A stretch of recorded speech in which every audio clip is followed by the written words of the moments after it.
Hey YouTube, this is Zach with Achilles Financial, and today we're going to be talking about NVDA, which trades on the stock exchange under the ticker symbol NVDA.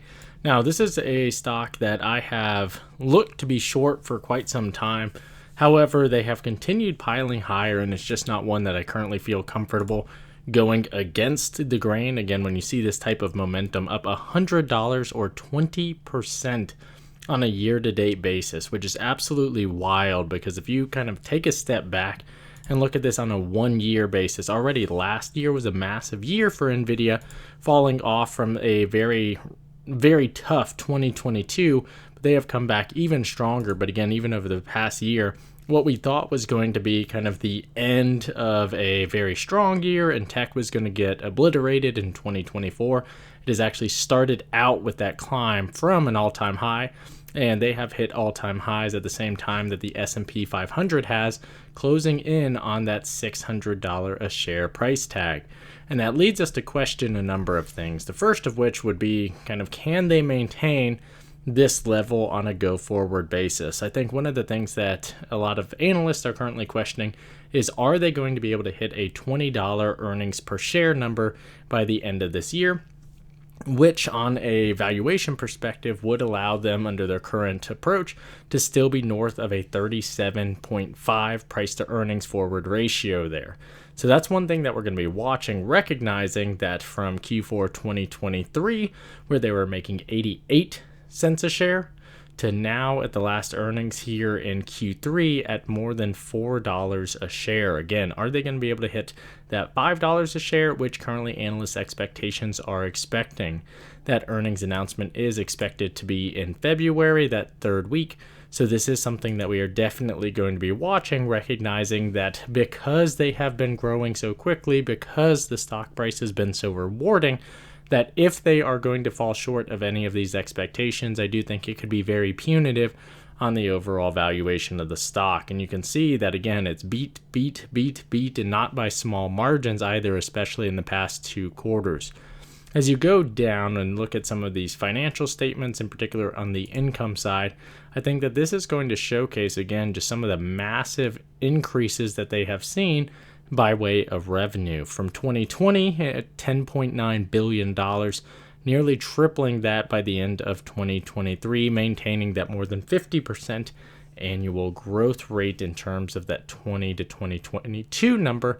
In 2023, the expectation is that they are going to be able to return to that high growth margin, primarily targeting the AI sector and the companies that are going to be using their chips to fuel that growth. So the question there is, why are so many individuals buying NVIDIA stock? And a lot of it is going to be based on that growth. But something that I would note is that this is still a company that is paying a dividend, and that dividend has not changed since year-end 2019. So you have been collecting all of 16 cents per share of NVIDIA, despite the fact that the stock price over that same time period has gone from levels below and around $50 to $60 a share on the split adjusted basis, up now to nearly $600 a share. So recognizing that the stock is currently still paying that 16-cent dividend, this is not something that I would expect them to increase. In fact, I'm expecting them, as they continue to print money, to have to reinvest that back into the business so that they can meet this demand. And while they are currently collecting a very nice and clean cash flow at the very end of those expenses, I don't think that they are looking to give that back to investors at this point in time. So while it is a possibility in 2024 that they are going to increase the dividend, I think that if it ain't broke, why fix it? And as such, I wouldn't expect that to change. So there's a few things that we want to look at. Is, if dividends aren't going to be where they are going to be investing their money, then how could they, or what could they be investing in? The items that I think are primarily going to be in focus is going to continue to be on that production level, recognizing that if we look at the stock price on a whole, what is going to continue to be bolstering this growth up on a higher level, again, as they look to break over that $600 on a current basis, what I'm expecting is that for them to be able to really climb at this point in time, that they are going to need to be able to continue to produce. And to be able to produce to maintain these levels, that's going to have to go into primarily a few different industries, primarily the chips that are going to be sold, once again, for that AI sector. Now, that cannot be the only sector performing well. I think in the event that interest rates fall and that inflation cools, that we would expect to see another return to higher levels of sales as it relates to gaming, as it relates to the auto side. And as such, you could see some continued momentum on the revenue side associated with NVIDIA stock.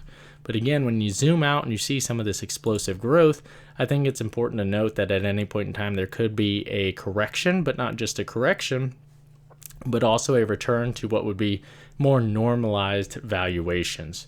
So if you come down and you look at some of the valuation markets for NVIDIA versus some of the providers, TSM is a provider to NVIDIA, and you can see that on a price to earnings ratio, they are looking at a 78 at this point in time, as opposed to TSM, AMD, who is still massive. And I would say AMD at this point in time is probably not the best representation, but TSM is a major supplier to NVIDIA, currently around 2022 or 22.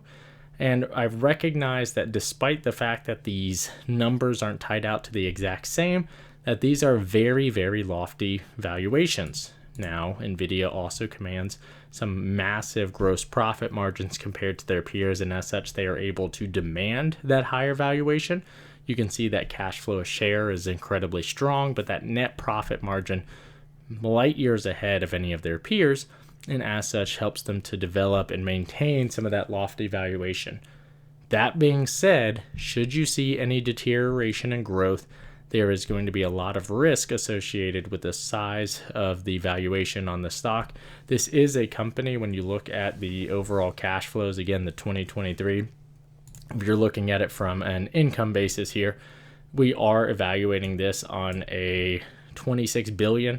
I am going to take this to a quarterly view so we can see something that's a little bit more recent, where you can see how rampant that income has increased.